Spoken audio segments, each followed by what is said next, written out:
ये लिफ्ट है जो ऊपर जाती है नीचे आती है।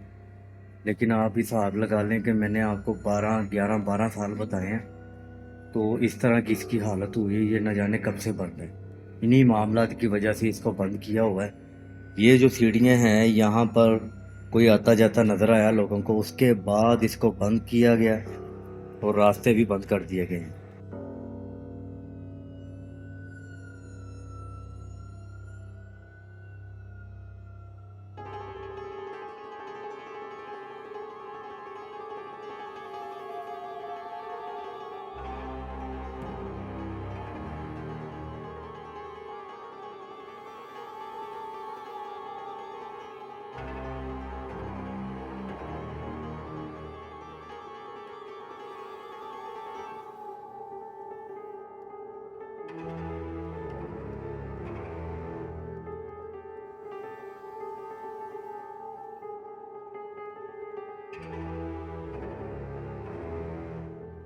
ये आवाज़ें आ रही हैं, ऊपर से आवाज़ें आ रही हैं, चीज़ें खड़कने की आवाज़ें ऊपर से आ रही हैं।